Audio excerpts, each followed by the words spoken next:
This is my 2014 Caprice PPV, and this time we're going to get rid of this gross steering wheel and upgrade from stomp and wait to flappy paddle steering wheel shifter awesomeness.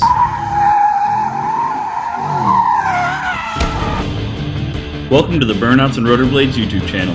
Let's go do something awesome.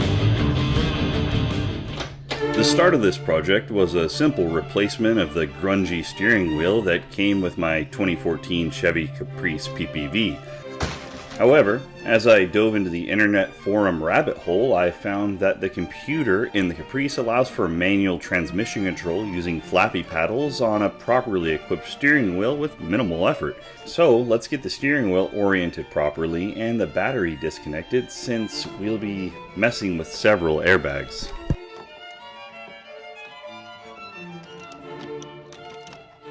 The steering wheel's airbag is the first thing to come off. To do this, I used a small Phillips head screwdriver through these small holes in the back of the steering wheel to release the airbag. I'll show you more later exactly how that looks from the front so you have a better idea, but you can kind of see the wires through this little hole right here. And that one, that comes out. So if we look in here, these right here, these latches right here, with the spring around them, are held in by these catches right here. When you go in from the back side, all you're doing is moving that over to release it off the catch. And that keeps you from poking it into the back side of the airbag. So you release this catch, this comes out right here. Next step, get these plugs off. Once the airbag is out of the way, a Torx T50 will get the steering wheel bolt loose. It already has blue Loctite on it from factory, so it'll feel nice and tight when pulling out. Yellow goes to yellow, and green goes to green. In case you're wondering what the part number was, there it is right there. The steering wheel has a convenient blind spline, and it can only go on one way. Make sure to disconnect and feed the wire harness through the wheel. A good jerk will rip the clock spring in half, and it's very precarious to put back together. This is the same clock spring as is in the SS, as is in the SS and the Camaro, and it is the same part number. If we wanted to, we can put either one right back on right now, and we'd be done with this installation. However, we're going to continue on and set this up for paddle shifters. I want to take this off, which is very simple. You just push that up. A little bit of 7mm action. The connector behind the clock spring requires a pin and wire be installed to carry the signal from the steering wheel's paddle shifters to the body control module, or BCM. I also want to install a switch in the lower column cover, but we'll get more in depth into both of those items here in just a minute. I just want to take a second for you guys to appreciate the amount of setup work that it takes to get these filmed. Here, I'll kick this light off so you can actually see what's going on here. But you got tools strewn everywhere, and got my light over here. I got a light down here to give you another angle, and the camera and the whole tripod setup. I can't even sit in the car, and I have my legs outside of it to get this. It's pretty nuts. So I hope you guys enjoy the rest of the video.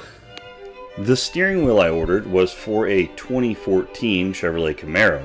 I made sure it had paddle shifters, or as they call it, redundant controls. I considered getting one from a wrecking yard, but the whole point was to get rid of a grungy steering wheel in the first place, so a junkyard one didn't really seem appropriate. The illustrated parts breakdowns really helped my confidence in this steering wheel being the correct one for this application. And the wiring harness from the steering wheel goes into the clock spring and straight out the back with an identical connector. So here's our old steering wheel, this crusty beat up one. And if we look at the plug here that goes into the clock spring, we can look and see that our 8th plug is not plugged. So if we count this from 1 to 10 all the way over here, 10, 9, 8, there's nothing here.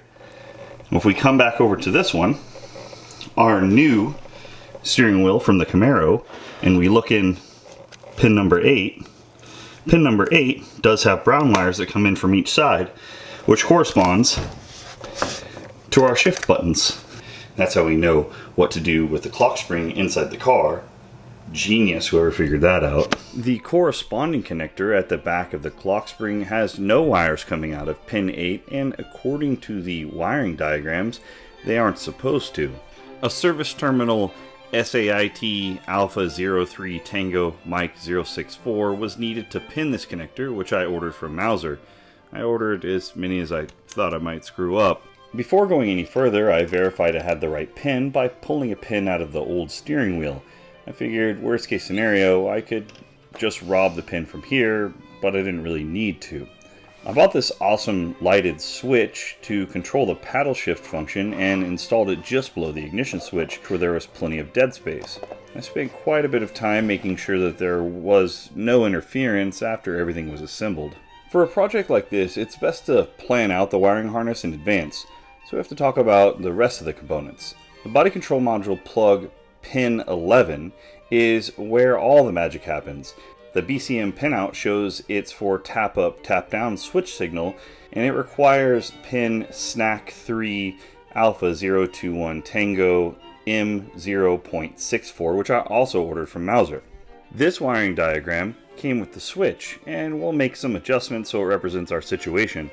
Initially, I wanted to wire the switch so that when it was pressed it would illuminate red, because why not? So we'll drop in the BCM plug and the steering wheel and get rid of this ground circuit. This essentially is how I built the wire harness to begin with. Unfortunately, what I didn't take into account was how sensitive the circuit is to voltage.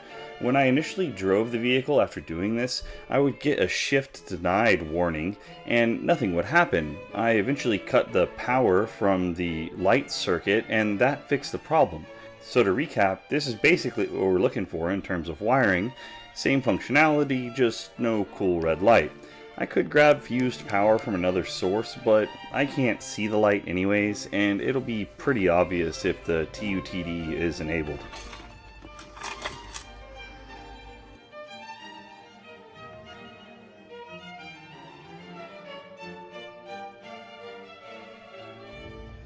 Well, now we have the wire harness built for that switch, including the little connector there. Now we'll go ahead and get it installed. There's my ground for the switch, there's my connector, and then this end we're going to fish through to run to the body control module, and then I will terminate that end whenever we get over there. Just make it easier so I don't tear up my pins. The clock spring connector gets a new pin shoved into hole number 8. I did notice it had a very specific orientation and wouldn't seat fully if the crimped portion's backside was too wide. I routed the rest of our wiring harness to the switch and then on through the dash. We won't need the column covers or steering wheel off anymore, so they can be closed up. The large bolt that holds the steering wheel on was returned to its previous position, and therefore torqued vicariously through the small Aboriginal boy who definitely torqued it properly during manufacture. Then we install the exploding face pillow and look under the dash to see the pro level amp installation kit, hashtag previous owner problems. The biggest problem I can see here is that the emergency brake cable stop keeps grabbing that speaker wire and smashing it up there, and the last thing I want is to have the subwoofer, which is what that's for, just quit and short out. So go ahead and get that all tidied up here in a second and we'll be right back. I went ahead and cleaned up the previous owner's subwoofer wiring job, and I got my wire dropped down here. There's the ground for the switch on the dash, and everything's all nice and tidy up underneath here. Don't break, don't break.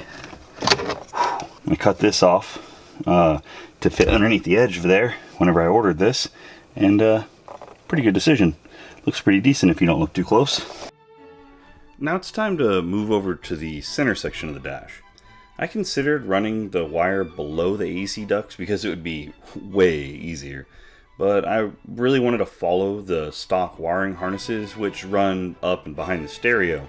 To do that, I had to enlist some help, the help of someone with dingo-sized meat mitts to fish the wires through and zip tie them in place. It's really convenient to have somebody with little bitty hands who can knock this out for you, right? Yeah, but I think we need a bigger one. Okay. Can you do me a favor? Can you just finish this up for me? I'm gonna go inside and hang out in the air conditioning a little bit. Actually, I'm gonna play on your VR. Can you finish this up for me, please? No.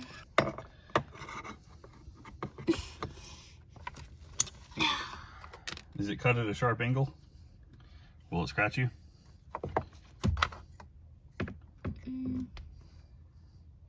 No.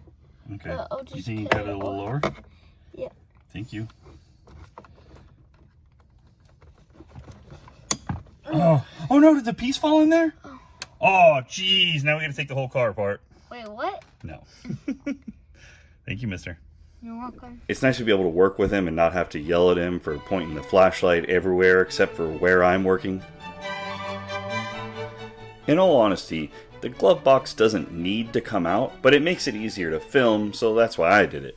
There are chapters, so if you don't need to remove it, skip forward, but if you do, you're welcome. Next thing we're going to do is we're going to pull this little guy right here out for the airbag. So now we can take the airbag completely out of the way, which the airbag is also like the lower dash. It's got another little hidden one holding it in right there underneath the hinge for the glove box, which I think you can only get to with the glove box door open. And this side has the exact same thing going on. So once you get the glove box open, you can take these lower bolts out. The kick panel trim will have to come out to access the BCM, but be careful of the uppermost attachment point. If you pull too hard, it will just tear off. Not that it's really that noticeable from the driver's seat.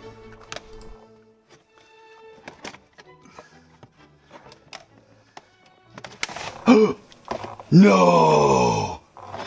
Dang it! That sucks. We want that blue one right there.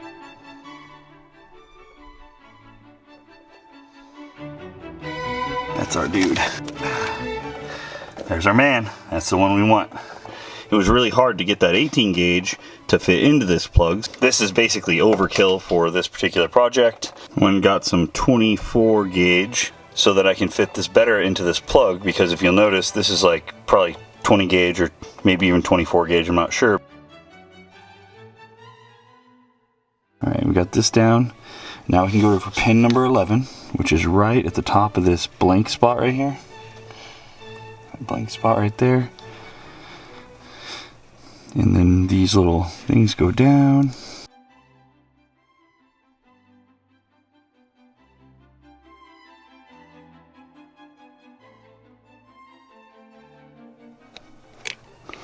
Everybody says it goes a lot further than they thought. You can kind of see that they're all pretty much at the same level in there. At least I can. We'll go ahead and latch that guy in there.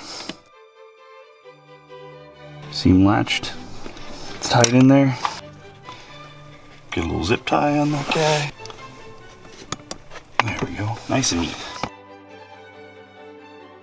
And we still have this end hanging out. We'll deal with that in a second. We'll go ahead and install this one back.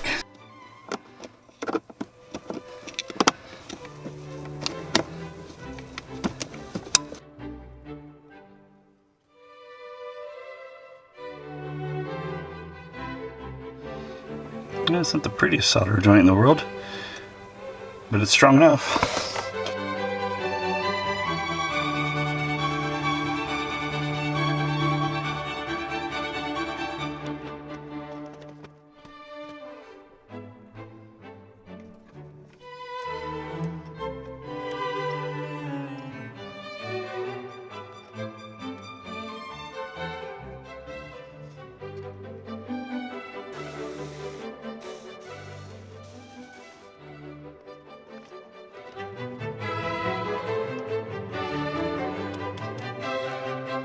What we've been waiting for.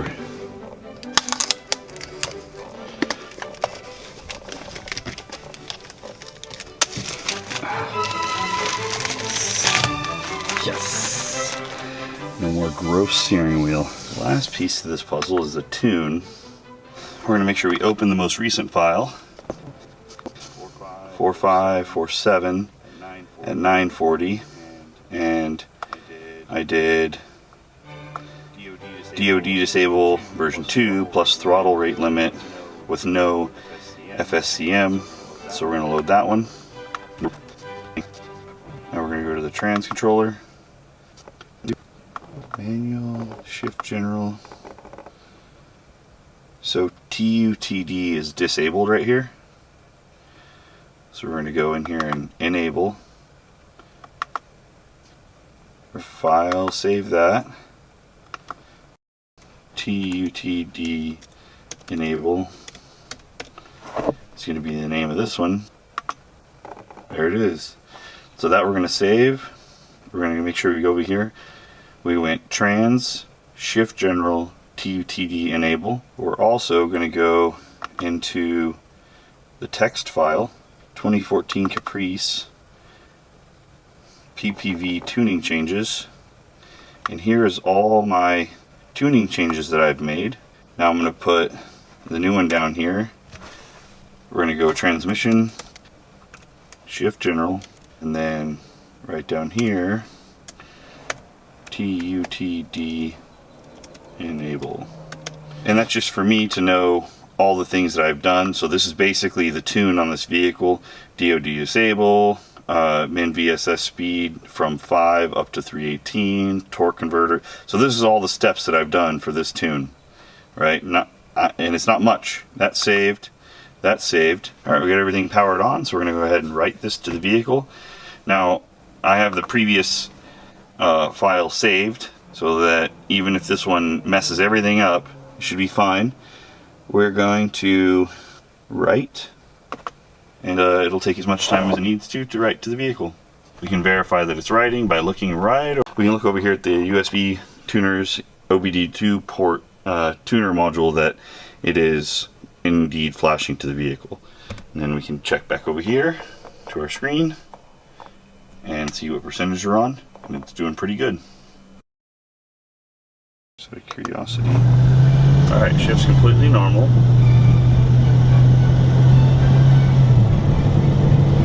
Alright, let's see if I can get her to shift manually. Button's in.